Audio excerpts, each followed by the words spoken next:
Magandang araw at muli ay pag-aralan natin ang salita ng ating Panginoon. Doon pa rin po tayo sa series natin ng Encounter God. And yung topic natin ngayon, it's all about the resurrection of Jesus Christ. And ang title natin is Encounter with the Risen Lord. So, yung pagkakatawag sa atin ng Panginoon o yung bawat nararanasan natin ay hindi lang nai-encounter natin ang Panginoon through bad times o sa mga sitwasyon na sabi nga ay hard. Iba't ibang kapamaraanan yung pagkaka-encounter natin sa ating Panginoon. At tunay nga na that time na talagang nakakaranas sila Sunday noon ng kapighatian, kalungkutan, pagkatakot. Subalit nung nakita nila or muling nagpakita ang Panginoon, sabi nga doon sa verse natin, sabi dito sa John 20:19 hanggang 21, kinagabihan ng araw ding iyon na unang araw na linggo, habang nakasara ang mga pinto ng bahay na kinaroroonan ng mga alagad dahil sa takot nila sa mga Hudyo, dumating si Jesus. Tumayo siya sa kalagitnaan nila at sinabi, "Sumainyo ang kapayapaan." Verse 20, sabi dito, pagkasabi nito, pinakita niya ang kanyang mga kamay at ang kanyang tagiliran. Tuwang-tuwa ang mga alagad nang makita nila ang Panginoon. Muling sinabi ni Jesus, "Sumainyo ang kapayapaan. Kung paanong isinugo ako ng Ama, isinugo ko rin kayo." At eto nga yung time ng resurrection o yung muling pagkabuhay ng Panginoon. Nakita pa nila yung sugat sa kamay ng Panginoon, sa tagiliran, yung mga latay sa kanyang mga kamay at sa tagiliran. At natuwa ang mga alagad ng ating Panginoon sapagkat sabi nga, hindi naman sa lahat ng pagkakataon ay kalungkutan yung dulot o yung pagka-encounter natin sa Panginoon, kundi yung kagalakan nila na muling makita yung resurrection ng ating Panginoon at nabuhayan sila ng dugo doon.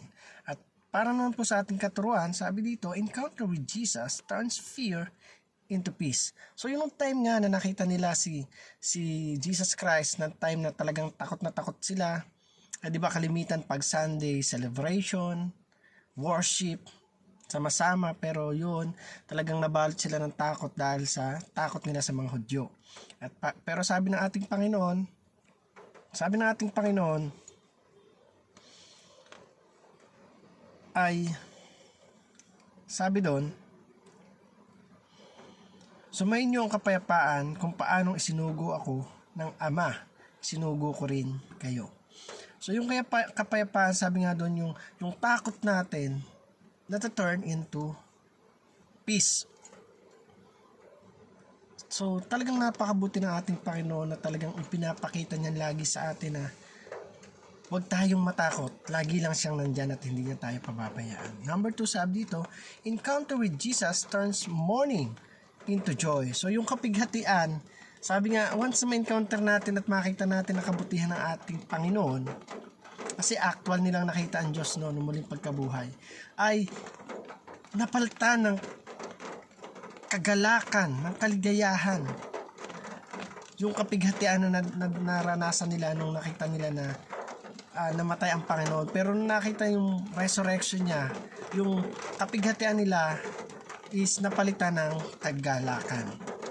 So napakabuti ng ating Diyos. Number 3, sabi doon, encounter with Jesus turns defeat into conquest.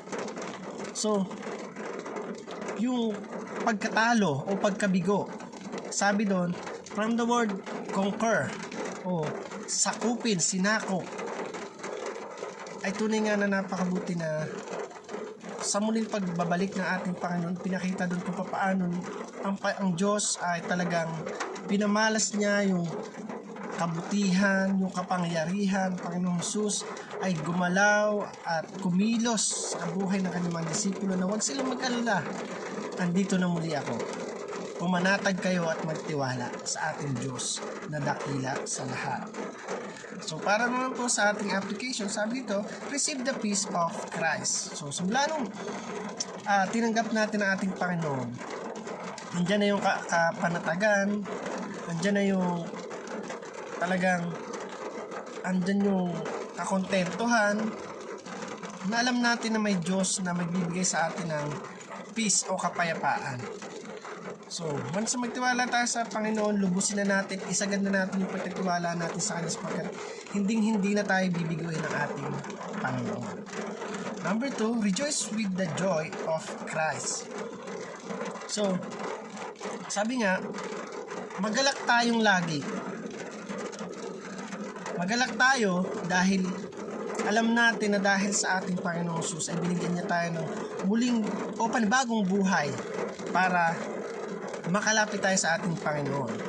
Aanin ba natin yung mas magarang buhay, magandang bahay, mga kotse, kung hindi natin nararanasan yung kagalakan, yung joy sa piling ng ating Panginoon? Sabi nga, kalimutan mo na yung lahat ng bagay na meron ka, wag lang ang ating Diyos. So number 3, recharge yourself with our hope in Christ. So, recharge natin yung sarili natin na patuloy tayong magtiwala sa ating Panginoon. Yung excitement natin na hindi mawawala at tumaasa tayo na talagang kapag nagtiwala tayo sa ating Panginoon, hindi niya tayo pababayaan, hindi niya tayo iiwan, at tunay nga na i-provide ng Panginoon lahat-lahat ng pangailangan na meron tayo sapagkat ang source ng lahat ng bagay ay walang iba kundi ang ating Panginoon. So magtiwala tayo sa kaplanuhan niya, magtiwala tayo na talagang kikilos sa buhay natin once na ialay natin na mag-serve tayo sa ating dakilang Diyos. So again, I hope may natutunan tayo sa topic natin ngayon. Salamat sa panonood at pagpalain kang lagi na ating Panginoon.